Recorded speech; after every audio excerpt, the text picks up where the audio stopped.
Okay, let's get right into it. The whole world of Australian aged care can feel, well, it can feel like a maze, can it? It's got its own language of fees and rules and assessments. So today, we're going to cut right through all of that noise and bring you some simple, clear answers. And this really gets to the heart of it. You know, nobody wants to have this conversation. It's tough. It's about a future we'd probably rather not think about. But honestly, tackling this now, before you're in a crisis, is probably one of the kindest things you can do for yourself and for your family. Feeling overwhelmed by all this is completely normal.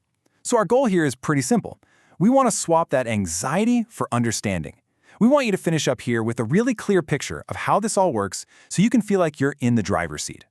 To get there, we've got a roadmap. First, we'll cover the official first step, the assessment. Then, we'll decode all those costs. After that, we are going to tackle the big one, the family home. Then we'll get you up to speed on the new rules coming in 2025, and we'll wrap up with some key strategic steps you can take.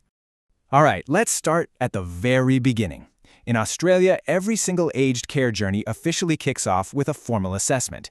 This is where they figure out what you actually need. So here are the 5 typical steps to get into aged care. Now, they're all important, of course, but everything, and I mean everything, hinges on step 1. You simply can't get any government-funded care until you've had that assessment from what's called an Aged Care Assessment Team, or ACAT. So what on earth is an ACAT? Well, it's just a team of professionals. Think doctors, nurses, social workers, and they'll come and have a chat with you to understand your situation. The most important thing to know, it's completely free. It's there to help you figure out what kind of support is the right fit. Okay, now for the bit everyone really wants to get their head around, the money. How do you actually pay for a room in an aged care home? Basically, there are 2 main ways to go about it. The first and probably most common way is with something called a refundable accommodation deposit, or RAD. The easiest way to think about this is like a big interest-free loan you give to the aged care home. You pay a lump sum for the room, and when you leave, that exact amount is paid back to you or your estate, minus any fees you agreed they could take out along the way. Now the alternative is the daily accommodation payment, or DAP. If the RAD is like buying, think of the DAP as renting. Instead of that big lump sum, you just pay a daily fee as you go. It's not refundable, it's just like paying rent. So there are your 2 main choices, the RAD, that big refundable deposit, or the DAP, the ongoing rental payment. But here's the real key takeaway. It's not usually an either-or decision. In fact, most people end up doing a combination of both.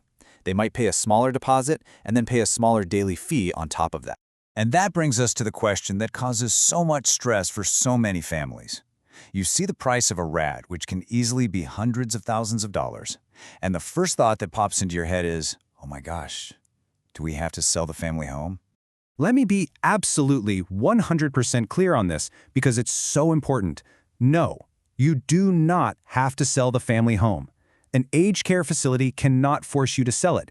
They must give you the option to pay using the rental-style DAP or a combo. You have choices.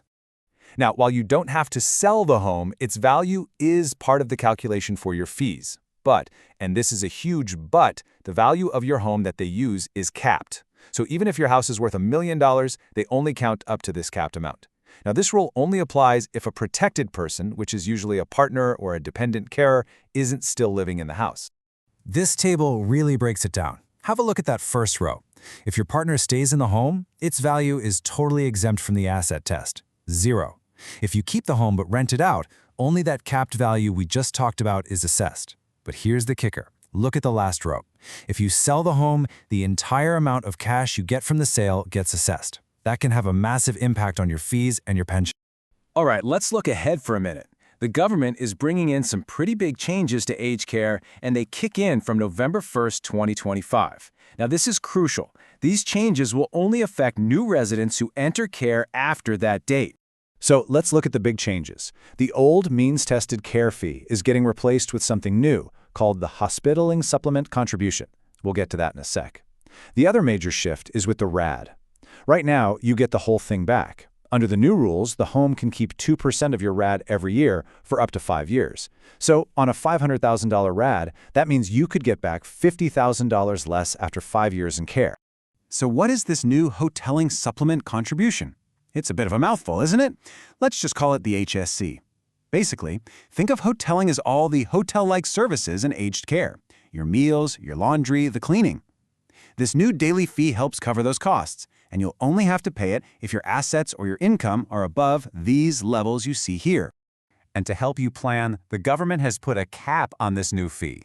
The absolute most you could be asked to pay for the HSC is currently about $22 a day, and that number will go up with inflation over time. Phew, okay. We've covered the assessment, the costs, the family home, and the new rules. So now, let's put it all together. How can you use all this information to make really smart decisions for your family? Here are 3 really critical things to think about. First, the wait-and-see approach. Remember, your home is exempt from the pension assets test for 2 full years after you move into care. That gives you breathing room. Second, since the RAD is an exempt asset, sometimes using other money to pay a bigger RAD can actually increase your age pension. And finally, and this is probably the most important one, don't try to do this alone. This system is complex. Getting professional advice from someone who specializes in aged care is absolutely invaluable. And at the end of the day, that's the whole point. It's not about becoming an expert on every tiny detail. It's about knowing enough to ask the right questions and to plan ahead, so that when the time comes, you're making choices with confidence, not in a panic. Which brings us to our final and most important question. Now that you've got a clearer idea of how it all works, is your family ready to have the conversation? Because starting that discussion, that's the biggest and most powerful next step you can possibly take.